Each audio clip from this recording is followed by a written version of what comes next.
ఈ వీడియోలో మనం పూర్ణాంకాల గుణకారంలో స్థిత్యంతర ధర్మము లేదా వినిమయ ధర్మం గురించి తెలుసుకుందాం. దీన్ని ఇంగ్లీష్లో ఏమంటామంటే commutative property of multiplication in whole numbers. స్థిత్యంతర ధర్మాన్ని లేదా వినిమయ ధర్మాన్ని ఇంగ్లీష్లో కమ్యూటేటివ్ ప్రాపర్టీ అంటాం. గుణకారంలో స్థిత్యంతర ధర్మము లేదా వినిమయ ధర్మాన్ని మనము ఒక ఉదాహరణ ద్వారా తెలుసుకుందాం. 4x3 ఇక్కడ ఏం జరుగుతుంది? గుణకారం జరుగుతుంది. ఇప్పుడు ఈ 4x3 అనేది 3x4కు సమానం అవుతుందా? ఎప్పుడైనా ఆలోచించారా? ఈ విధంగా మనం క్రమం రాసి గుణించినప్పుడు వాటి మొత్తం ఏమవుతుంది? అది మనం ఇప్పుడు చూద్దాం. ఇక్కడ చూడండి, కొన్ని యాపిల్స్ ఇవ్వడం జరిగింది. ఇవి ఏ విధంగా ఉన్నాయి అంటే చూడండి, ఈ యాపిల్స్ నిలువు వరుసలోను మరియు అడ్డం వరుసల్లోనూ ఉన్నాయి. నిలువుగా మనకు ఎన్ని వరుసలు ఉన్నాయి? 1, 2, 3 అంటే నిలువుగా మనకు 3 వరుసలు ఉన్నాయి. అదేవిధంగా అడ్డంగా ఎన్ని వరుసలు ఉన్నాయి? 1, 2, 3 మరియు 4 వరుసలు ఉన్నాయి. కాబట్టి దీన్ని మనము 4 అడ్డం వరుసలు 3 నిలువు వరుసలు కాబట్టి మనం దీన్ని ఈ విధంగా రాయవచ్చా? 4x3గా రాయవచ్చు. ఇప్పుడు 4x3 అంటే ఎంత అవుతుంది? 12 అవుతుంది. ఇప్పుడు ఒకసారి యాపిల్స్ అన్ని లెక్క పెట్టండి. ఎన్ని ఉన్నాయి? అవును, 12 ఉన్నాయి. కాబట్టి మనం 4x3ని ఈ విధంగా రాసుకున్నాం. మరి 3x4ని ఏ విధంగా రాసుకోవచ్చు అంటే ఇప్పుడు ఇక్కడ యాపిల్స్ అనేవి 3 నిలువు వరుసలు తీసుకున్నాం కదా.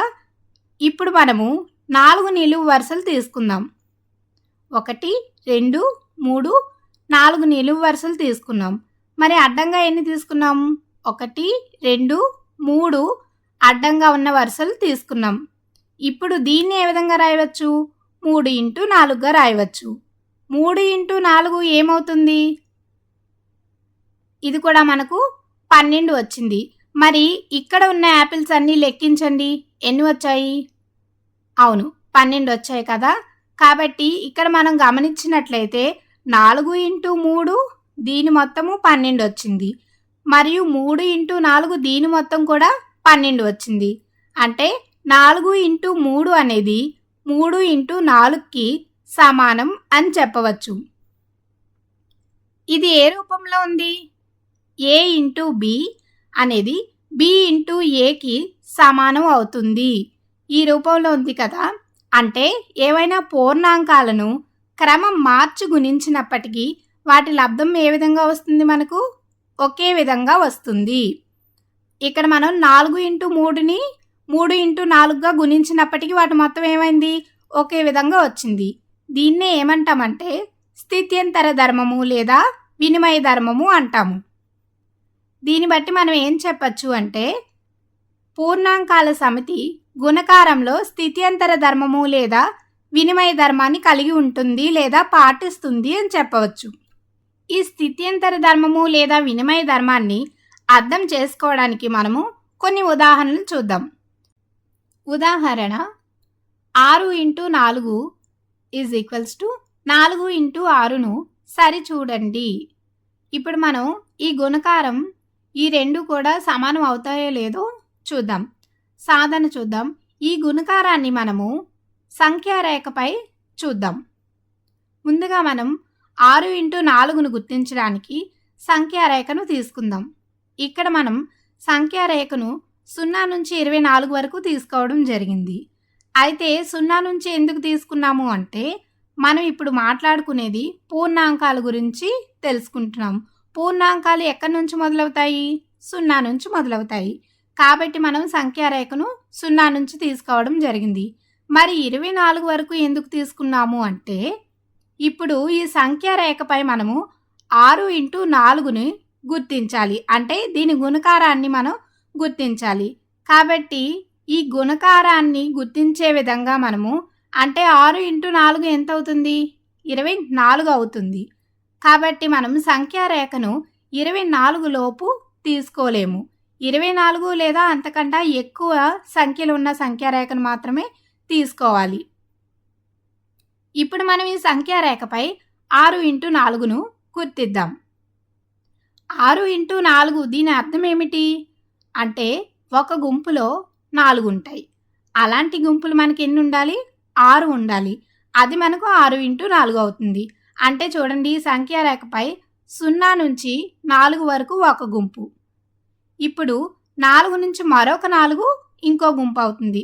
అంటే 4 నుంచి మరొక 4 అంటే 8 వరకు. ఇప్పుడు 8 నుంచి మరొక 4 అంటే 12 వరకు. 12 నుంచి మరొక 4 16 వరకు అవుతుంది. 16 నుంచి మరొక 4 20, 20 నుంచి మరొక 4 24 అవుతుంది. ఈ విధంగా మనం ఎన్ని గుంపులు తీసుకున్నాం?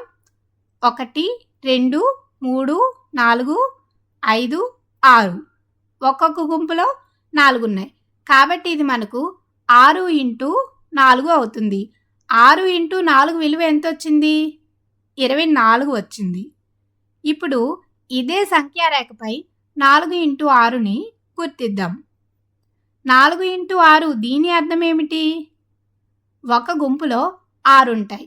అలాంటివి ఎన్ని గుంపులు ఉంటాయి? 4 ఉంటాయి. ఇప్పుడు చూద్దాం. ఒక గుంపులో 6 అంటే 0 నుంచి 6 వరకు ఒక గుంపు, 6 నుంచి మరొక 6 అంటే 12 వరకు ఒక గుంపు, 12 నుంచి మరొక 6 అంటే 18 వరకు ఒక గుంపు, 18 నుంచి మరొక 6 అంటే 24 వరకు. ఈ విధంగా మనం ఎన్ని తీసుకున్నాం? 1, 2, 3, 4 గుంపులు తీసుకున్నాం. ఒక్కొక్క గుంపులో 6 ఉన్నాయి. ఇది మనకు 4 ఇంటూ 6 అవుతుంది. ఇప్పుడు బాగా గమనిస్తే 2 విలువలు ఎంత వచ్చాయి? 24 రావడం జరిగింది. మనం ఏ విధంగా గుణించినప్పటికీ వాటి మొత్తం అంటే వాటి లబ్ధం ఏ విధంగా వచ్చింది? సమానంగా వచ్చింది. కాబట్టి 6 ఇంటూ 4 అనేది 4 ఇంటూ 6కి సమానం అవుతుంది అని చెప్పచ్చు. ఇప్పుడు మనం రెండవ ఉదాహరణ చూద్దాం. 5 ఇంటూ 3 అనేది 3 ఇంటూ 5కు సమానం అవుతుందో లేదో సరిచూడాలి. సాధన చూద్దాం.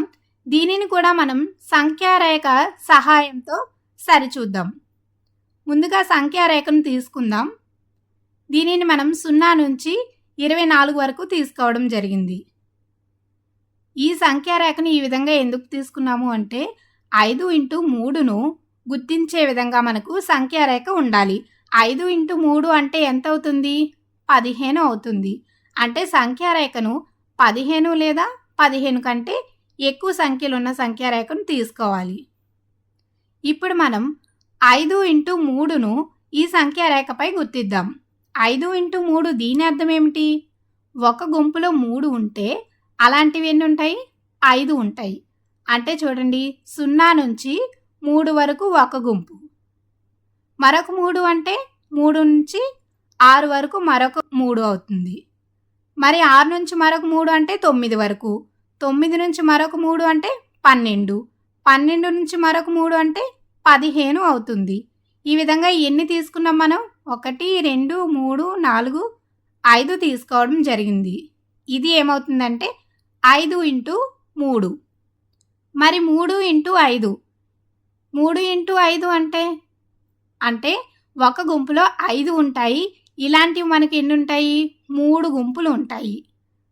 అంటే 0 నుంచి 5 వరకు ఒక గుంపు, 5 నుంచి మరొక 5 అంటే ఎంత అవుతుంది? 10 వరకు, 10 నుంచి మరొక 5 అంటే 15 వరకు. ఈ విధంగా ఎన్ని తీసుకున్నాం మనం? 1, 2, 3. ఇప్పుడు 5 ఇంటూ 3 మరియు 3 ఇంటూ 5ను సంఖ్యారేఖపై గుర్తించడం జరిగింది. వాటి విలువ ఎంత వచ్చింది? 2, 15 వచ్చింది. ఈ రెండు కూడా ఏ విధంగా వచ్చాయి? సమానంగా వచ్చాయి. అంటే 5 ఇంటూ 3 అనేది 3 ఇంటూ 5కు సమానం అవుతుంది. దీన్నే ఏమంటామంటే, ఇక్కడ ఏం చేసాం మనము? సంఖ్యల యొక్క క్రమాన్ని మార్చి గుణించాం. అయినప్పటికీ ఏం జరిగింది? వాటి లబ్ధం అనేది సమానంగా వచ్చింది. కాబట్టి ఇదే మనకు గుణకారంలో స్థిత్యంతర ధర్మము లేదా వినిమయ ధర్మము.